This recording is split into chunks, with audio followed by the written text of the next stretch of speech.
નમસ્કાર દોસ્તો, જય હિન્દ. દોસ્તો, ગુજરાતની જે પોસ્ટ વિભાગ છે એટલે કે ગુજરાત સર્કલમાં ઇન્ડિયન પોસ્ટ, જેને તમે ભારતીય પોસ્ટ તરીકે ઓળખો છો, તેમાં ડ્રાઈવરની જે જગ્યાઓ આવેલી છે, આ સીધું કેન્દ્ર સરકારની ભરતી છે. 48 જગ્યાઓ છે અને જેવું આપણે હાઈકોર્ટ ડ્રાઈવરની જેવું જ આખું આનું કામકાજ છે. અને આ સ્ટાફ કાર ડ્રાઈવર તરીકેની આખી જગ્યા છે. 48 જગ્યાઓ ઉપર અલગ અલગ જિલ્લા વાઇઝ આની આખી જગ્યાઓ છે અને જેટલા જિલ્લાઓ છે એ પ્રમાણેની અલગ અલગ છે. તો આ સ્પેશિયલી જે પોસ્ટ છે એનું નામ છે સ્ટાફ કાર ડ્રાઈવર અને આની ઉપર આપણે એક વખત વિગતવાર વાત પણ કરી ચૂક્યા છે.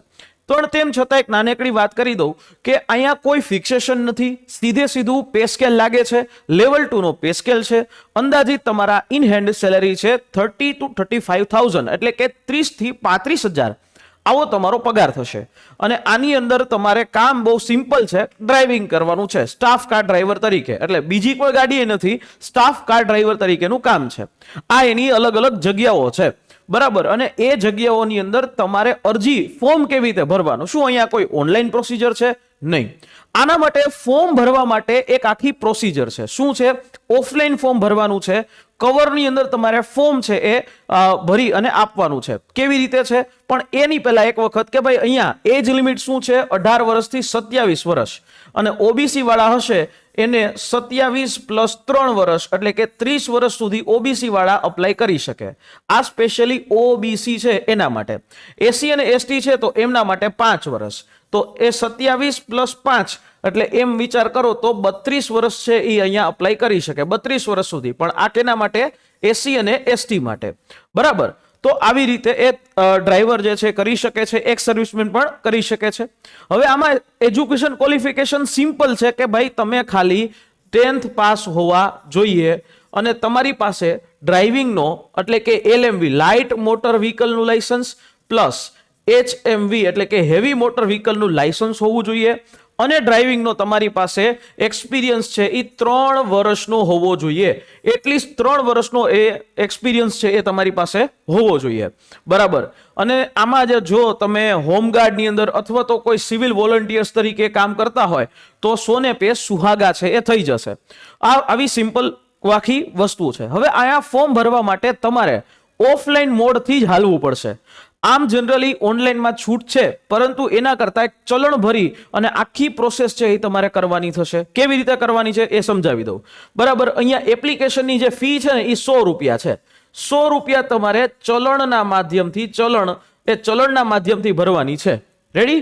અને આ ફી ક્યાં સુધી ભરાશે, ક્યાં સુધી લેવાશે? લાસ્ટ ડેટ શું છે? 19 જાન્યુઆરી છે. 19 જાન્યુઆરી 2026 સુધી છે. પરીક્ષા પણ છે 80 માર્કની એક લેખિત છે ને 20 માર્કની ડ્રાઇવિંગ ટેસ્ટ છે.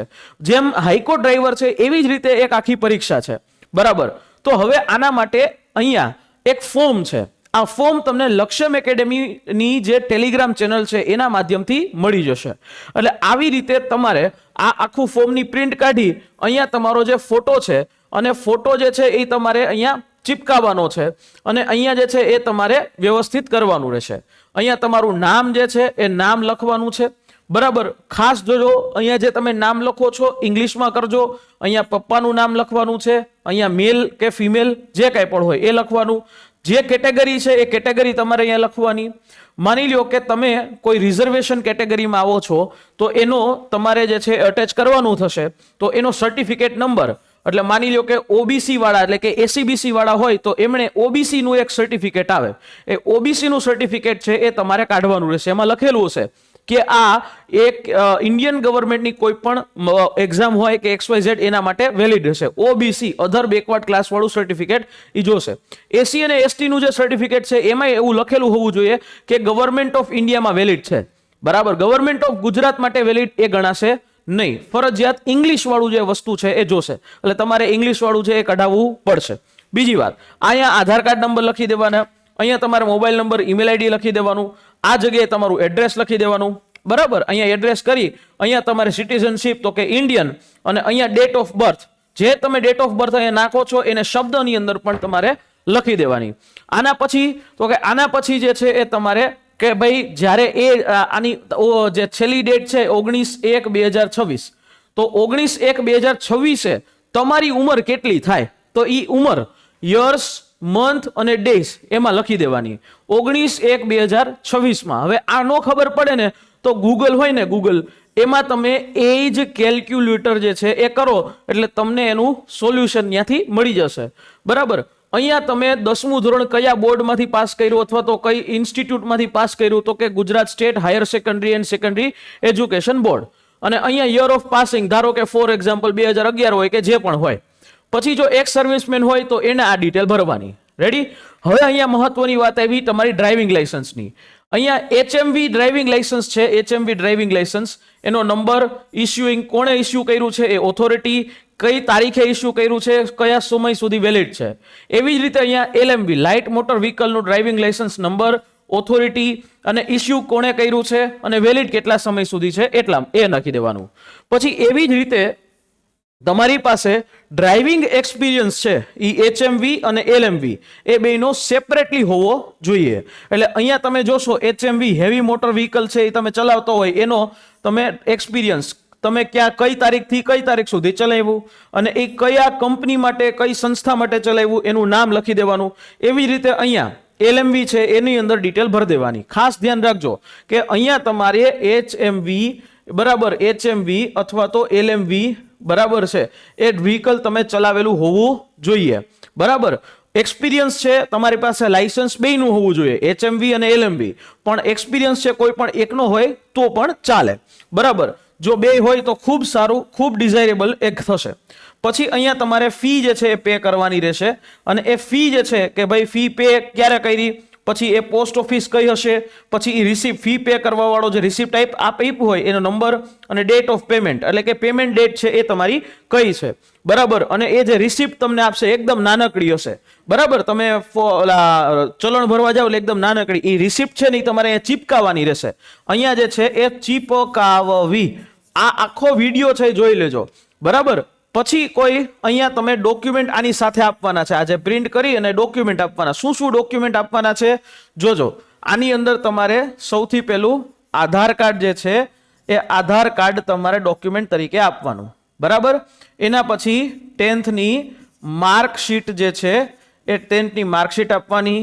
એના પછી LMV અને HMV ડ્રાઇવિંગ લાયસન્સ છે એની ઝેરોક્સ કોપી આપવાની છે. એના પછી અનુભવ છે એ અનુભવ સર્ટિફિકેટ છે એ આપવાનું છે. એના પછી તમારે આની સાથે અટેચ શું કરવાનું છે તો કે જે કાસ્ટ સર્ટિફિકેટ ખાસ યાદ રાખજો કે OBC વાળા હશે તો ઇંગ્લિશ વાળું જોશે, અધર બેકવર્ડ ક્લાસ વાળું. બરાબર. SC અને ST હોય તો એમના માટે પણ જે ગુજરાતી ફોર્મેટ નહીં ઇંગ્લિશ ફોર્મેટ વાળું જોશે. બરાબર. આ બધા ડોક્યુમેન્ટ છે એ ડોક્યુમેન્ટની ઝેરોક્સ હોય એ ઝેરોક્સમાં તમારી જે છે સાઇન કરીને ફરજિયાત આપવાની, સેલ્ફ અટેસ્ટેડ કહેવાનું. બરાબર. કાં તો તમે ટ્રુ કોપી કરાવી લ્યો અથવા તમે સેલ્ફ અટેસ્ટેડ કરશો તો પણ ચાલશે. બરાબર. અહીંયા ડેટ મારી દેવાની, અહીંયા તમારા સિગ્નેચર મારી દેવાના. બરાબર. અને આ રીતે તમે તમારું અહીંયા નામ લખી દેવાનું. બરાબર છે.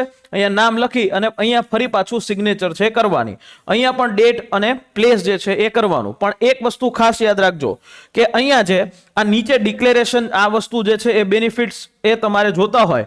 બરાબર. એના માટે અહીંયા ખાસ આ ડિક્લેરેશન છે ભરવાનું રહેશે. બરાબર. જે લોકો SC ST OBC EWS એ બધાએ આ વસ્તુ ભરવાની રહેશે, જનરલ વાળાએ ભરવાનું નથી. એના પછી તો કે જો ખાસ વસ્તુ EWS વાળું સર્ટિફિકેટ છે ગુજરાતી વાળું નહીં ચાલે, ઇંગ્લિશ વાળું ચાલશે.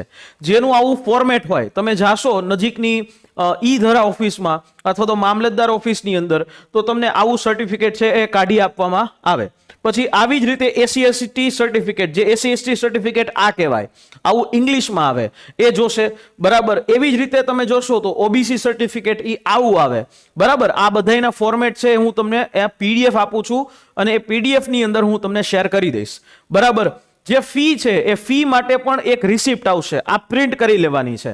આ પ્રિન્ટ કરી એ રિસિપ્ટની અંદર તમારું અહીંયા નામ, અહીંયા એડ્રેસ અને અહીંયા જે છે જે પણ ફી કેના માટે તો કે આ ડ્રાઈવરની ભરતી માટે એ ફી, અને એ જે છે તમારે 100 રૂપિયા ભરવાની રહેશે. એટલે એ અહીંયા તમારે સિગ્નેચર કરી દેવાની, એક સિગ્નેચર અહીંયા કરવાની, એક અહીંયા કરવાની. પછી જે પોસ્ટ વાળા છે ને એ અહીંયા સ્ટેમ્પ મારી દેશે. બરાબર, ઈ તમારે સાચવવાની છે, ખાસ યાદ રાખજો. બરાબર, આ વસ્તુ છે એ તમારે સાચવવાની છે. અને બીજી વાત, હવે આ જે વસ્તુ આવે ને, એટલે આની 3 કોપી છે, આમાંથી એક છે ઈ તમારે એ સાચવવાની. પછી બીજી જે છે એ તમારે અહીંયા સબમિટ કરવાની છે. ક્યાં? તો કે જે તમારે અહીંયા આ મોકલવાની છે અરજી, એ અરજી અમદાવાદ મોકલવાની છે. બરાબર, આ બધાય ડોક્યુમેન્ટ ભેગા કરી એક સરસ મજાનું એક કવર લઈ લેવાનું, અને ઈ કવર લઈ અને તમારે હું જે આ એડ્રેસ આપું છું કવર ઉપર લખવાનું કે application for recruitment to the post of staff car driver, આવું તમારે ઉપર ઈ કવર ઉપર લખવાનું. પછી એડ્રેસ લખવાનું કે સિનિયર મેનેજર, મેલ, મોટર સર્વિસ, જીપીઓ કમ્પાઉન્ડ, આ સલાપાસ રોડ, મિર્ઝાપુર, અમદાવાદ, અને પિનકોડ નંબર આ નાખી દેવાનો. ખાસ વસ્તુ યાદ રાખજો કે આ જે છે એ 19/1/2026 પહેલા મળી જાય, એની પહેલા જે છે મળી જાય એવું તમારે કરવાનું. કુરિયર નહીં ચાલે. આના માટે સ્પીડ પોસ્ટ અથવા તો રજિસ્ટર્ડ પોસ્ટ, રજિસ્ટર એડી, બેમાંથી કોઈ પણ એક વસ્તુ જ ચાલશે. એટલે આ વસ્તુ તમારે કરવાની રહેશે. ફરી પાછું કે આ જેટલા ડોક્યુમેન્ટ મેં તમને કીધા છે એ બધા જ જોશે. એક સર્વિસમેન હોય તો એની સર્વિસ બુકની જે ઝેરોક્સ હોય એ એને અટેચ કરવાની રહેશે. આ પ્રોસેસ ઓનલાઈન નથી, આ પ્રોસેસ ઓફલાઈન છે. મારો વિડીયો જો તમને જોઈ લ્યો અને તમે આ ભરતી માટે ઇન્ટરેસ્ટેડ છો, ચોક્કસથી આમાં ફોર્મ ભરી દેજો. જેટલા પણ હાઈકો ડ્રાઈવરમાં ફોર્મ ભરેલા છે એ બધા જ ઉમેદવારો અહીંયા ફોર્મ ભરી શકશે. 10 પાસ જ કીધું છે. શું? 10th pass. સિમ્પલ જે છે એ 10th પાસની જ આ જોબ છે. બરાબર, અને આની અંદર એક્ઝામ પણ આવશે. એ પરીક્ષા 80 માર્કની હશે અને 20 માર્ક છે એ તમારા 80 માર્ક છે એની OMR આવશે. એ OMR ગુજરાતી, હિન્દી અને ઇંગ્લિશ CBT જ હશે. એવી રીતે એ દઈ શકશો. અને 20 માર્ક છે એ ડ્રાઇવિંગ ટેસ્ટના છે. જેવી રીતે હાઈકોર્ટ ડ્રાઇવિંગની અંદર જે ડ્રાઇવિંગ ટેસ્ટ થઈ એવી જ રીતે એવા જ પ્રકારથી આની ડ્રાઇવિંગ ટેસ્ટ છે એ થઈ શકે છે. કારણ કે અહીંયા સ્ટાફ કાર ડ્રાઈવર તમે કરવાના છો, તમે એ પોસ્ટ ઉપર આવવાના છો. તો જો તમે ઇન્ટરેસ્ટેડ છો તો અહીંયા ચોક્કસથી અરજી કરી શકો છો. ફરી પાછું કહું છું કે વ્યવસ્થિત અરજી કરજો.